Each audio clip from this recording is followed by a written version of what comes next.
We are in election season. It's a time to learn about the candidates for office and sometimes their families too. America was recently introduced to Gus Walz, the 17-year-old son of Minnesota Governor Tim Walz, who was the Democratic nominee for vice president. We were also introduced to what his dad calls Gus's superpower. He is one of the millions of Americans considered neurodivergent. Gus's parents describe him as having a nonverbal learning disorder, ADHD, and an anxiety disorder. It's an opportunity for all of us to learn more about neurodiversity. And here to help it is Dr. Amanda Heins. She is a supervising psychologist for OCD and Anxiety Center Adolescent Residential Care at Rogers Behavioral Health in Oconomowoc. Thank you so much for being with us, Dr. Heins. Absolutely. Thank you for having me. Well, we're not going to focus on the specifics of Gus Walz's medical situation, and you are not treating him. But it is a chance for us to become educated about neurodivergent conditions. What exactly does it mean when someone is described as being neurodivergent? Sure. That's a great question. So when we think about neurodiversity, we're really talking about, the difference between having a natural variation within the human brain that just leads to differences in how we think and behave. And so I think you highlighted a couple examples of, mental health concerns or just in general that have been identified as neurodivergent. So autism, ADHD, dyslexia, Tourette's, nonverbal learning disorder are some of many other potentials. But all that really means truly is all of them are, when harnessed appropriately, can be, like you described, superpowers. And really neurodiversity is thinking differently overall. You mentioned ADHD and autism. Are there other neurodivergent disorders that we might be familiar with? Sure. There's a wide range of possibilities. Certainly I think you've heard more, or the media you'll hear more about ADHD and autism. Dyslexia, dyscalculia, dysgraphia, those are other examples. Tourette's is another example as well. There are other examples that fall within the neurodivergent content theme, but those typically are some of the more common, concerns that you might hear under that umbrella. And how common is it for people to have neurodivergent disorders? That's a great question. I feel like more and more, I think it's more common than people might realize.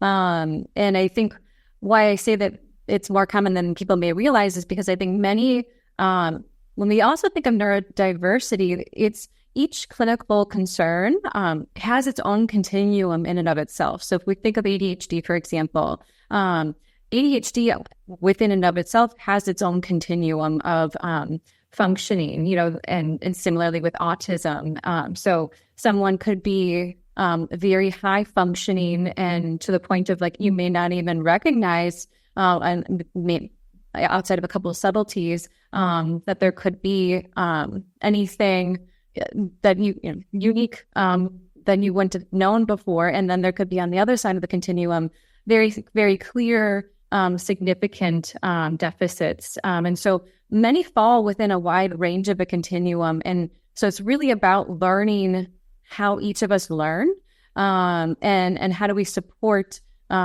each other and helping harness those strengths, but also helping enhance those areas of opportunity within each of those clinical concerns. You mentioned before that when the neurodivergent conditions are properly addressed and individuals are channeled or presented with opportunities, that it really can be a superpower. It really can. Some of the strengths that we see for those that are falling within that neurodivergent category is they tend to be very creative. They tend to be very curious, and wanting to innovate and create, and are very hardworking, especially when they find something that they are really passionate for, and feel confident in. The sky is the limit. And there's usually a lot of dedication and commitment to the initiatives that they're putting their energy into as well. And so those are just some of many examples. They're not afraid to think outside of the box, which is so important when we think of in all ages, for kids and for adults and in the working field, having a wide range of perspective is really, really critical. And I guess it's important for us to remember, too, that if someone is neurodivergent, it means their brain may work differently, but it doesn't mean their brain doesn't work at all. No, not at all. And if we think about it, too, those who are identified as neurotypical, all of us think differently. And so a part of the beauty of coexisting is figuring out how to dance effectively with each other.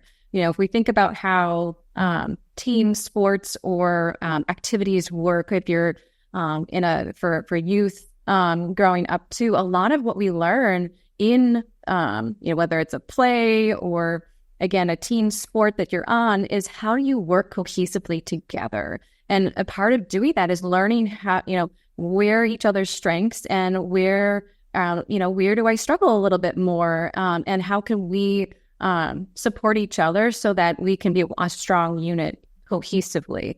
And so carrying those foundations into as we get older into adult life is really, really powerful.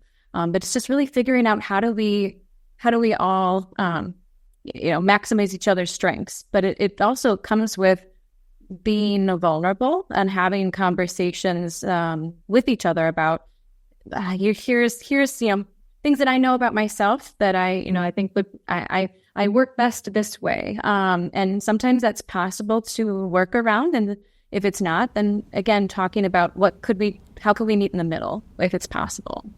What is the best way for us to respond if we see someone who's acting in a way that we may not, or responding in a way that we may not be familiar with, or that we may not see as typical? Sure.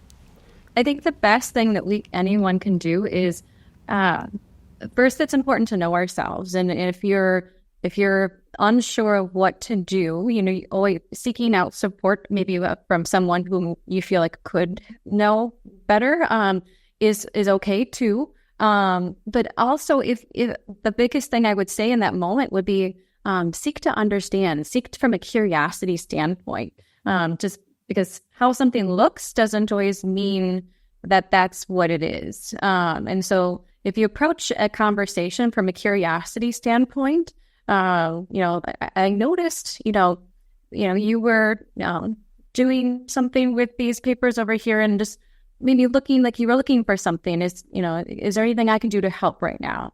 And that usually softens the tone in the moment and opens the doors of trying to understand maybe what actually is going on in the moment. Maybe they're totally fine and it just looks a little chaotic, but they're okay. It's important. I think one of the things maybe we learned from the situation with Gus Walls was that it doesn't do us or the other person well when we jump to assumptions and conclusions about what we're seeing. Yep. And I think that's where many times, and it's just human nature, and it not intentional by any means, but we want to understand, which is a good thing. And how do we go about understanding is the important piece. And the first part is going into a conversation in as non-judgmental manner as we can be. And that's tricky. And it's possible at the same time with practice. But really seeking to understand and being curious, you learn so much from that mindset. Understanding rather than perhaps judging. Yes, absolutely. Well, thank you so much, Dr. Heins. We really appreciate you spending some time with us today. Absolutely. Happy to be here. Thank you so much for having me. For more information on neurodiversity or to get support from someone who is neurodivergent, contact Rogers Behavioral Health at rogersbh.org. We'll be right back.